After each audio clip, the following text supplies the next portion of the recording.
अस्सलाम वालेकुम, this is advocate Ahmad Ali Shaikh. और आप लोगों को जान के हैरत होगी कि अब लॉरेंस बिश्नोई गैंग जो है जिसने सिद्धू मूसेवाले का मर्डर किया था, अब उसने सलमान खान को भी जान से मारने की धमकियां दे दी।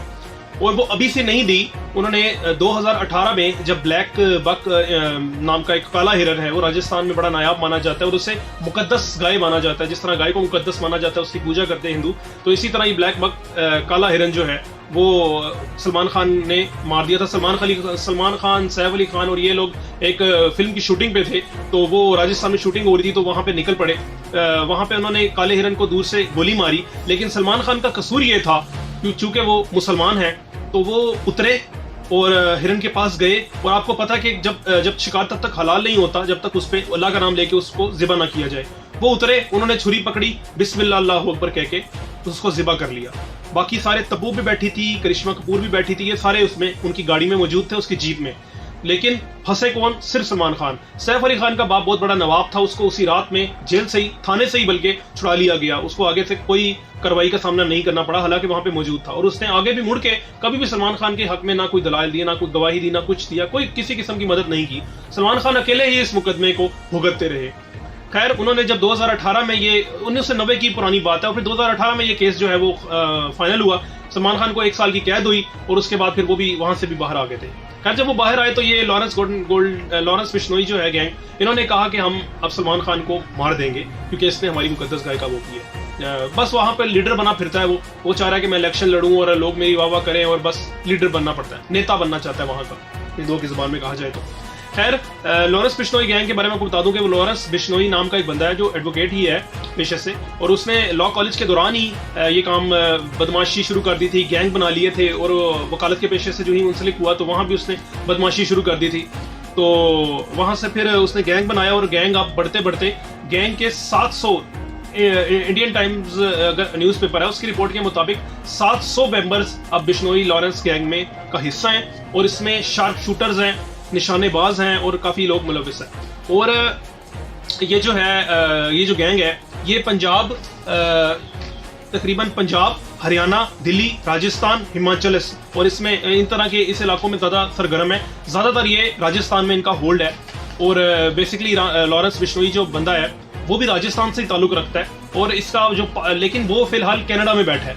और ये इसी वजह से मैं कहता हूँ कि जो सिर्फ इंडिया नहीं, उससे बाहर भी इस गैंग का बहुत बड़ा होल्ड है, जिसमें कनाडा सर फहरिस्त है। वो क्यों है? क्योंकि उसका एक जो सरगना है, अब जो करंट सिचुएशन संभाल रहा है, वो है गोल्डी बरार जो है वो अब ये चला रहा है यहाँ के सारे काम, क्योंकि वो बाहर बैठा है, कनाडा में बैठा है, उसको कोई पकड़ नहीं सकता, वहां से सारे गैंग्स के काम चला रहा है। तो बेसिकली यहाँ का जो लॉरेंस बिश्नोई है वो पकड़ा गया था 31 साल का है वो।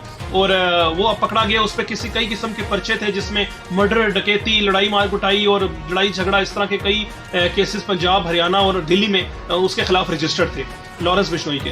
तो उसे पुलिस ने पकड़ लिया और पहले उसे जो है राजस्थान की भारतपुर जेल में रखा गया, लेकिन अब इतला के मुताबिक उसे तिहाड़ जेल में अब जिंदगी गुजारा है बाकी की। और वहीं से वो गैंग चला रहा है। अंदर बैठे बैठे उसने सिद्धू मूसेवाले के कत्ल का बंदोबस्त किया, इंतजाम किया, और जिसका गोल्डी बरार जो बाहर बैठा है उसने फिर बाकी काम संभाले। ये हुआ था। अच्छा, मैं आपको एक वजह भी बता दूं कि सिद्धू मूसेवाले की मौत की वजह क्या है। सिद्धू मूसेवाले को इस वजह से मारा गया क्योंकि उसके मैनेजर ने, सिद्धू मूसेवाले का जो मैनेजर है, उसने गोल्डी बरार के जो लॉरेंस बिश्नोई गैंग है उसके सरगना विकी को मार दिया था 2-3 साल पहले। और अब वो ऑस्ट्रेलिया है, उसका तो कुछ बिगाड़ नहीं सकते। तो ये सिद्धू मूसेवाला जो है वो इंडिया बैठा था, तो ये उनके अंदर था, उनकी गैंग इधर उधर था। उन्हें लग रहा था कि हम बड़े पावरफुल हैं इंडिया में, तो इसको तो इजीली मरवा सकते हैं। तो सिद्धू मूसेवाले को कहा गया था कि उसको वहां से बुला लो, लेकिन उसने कहा मेरा क्या ताल्लुक है तुमसे, तुम जानो, मेरा मैनेजर जाने वो क्या है, अब मेरा उससे कोई ताल्लुक भी नहीं है। लेकिन इन्होंने अब उसको मार के ही दम लिया। तो इस सिचुएशन के बाद, उसकी डेथ के बाद, अब इन्होंने, सलमान खान ने भी इनकी धमकियों को पहले बहुत इजी ले रहे थे, अब सीरियस लेना शुरू कर दी है। और उन्होंने अपनी सिक्योरिटी भी बढ़ा दी है, और इस वजह से अब जरा सीरियस ले रहे हैं। लेकिन वो एक और बात बता दूं कि सलमान खान वाहिद बॉलीवुड के स्टार हैं जिनका जो अंडरवर्ल्ड के डॉन है ना, उन सबसे बहुत ज्यादा ताल्लुक है। वहां पे ज्यादातर मुसलमान डॉन है, हिंदू डॉन है, ये जो भी हैं, उन सब से इसका ताल्लुक है सलमान खान का। तो इस वजह से सारे स्टार्स, जो जूनियर आर्टिस्ट आपने बिग बॉस में भी देखा होगा, सारे इनके नाम से डरते हैं। वो क्यों डरते हैं? वो खुद बहुत बड़ा बदमाश है। तो खैर, देखते हैं ऊंट किस पर बैठता है। तो अभी के लिए इतना ही, मुझे इजाजत दीजिए, अल्लाह हाफिज।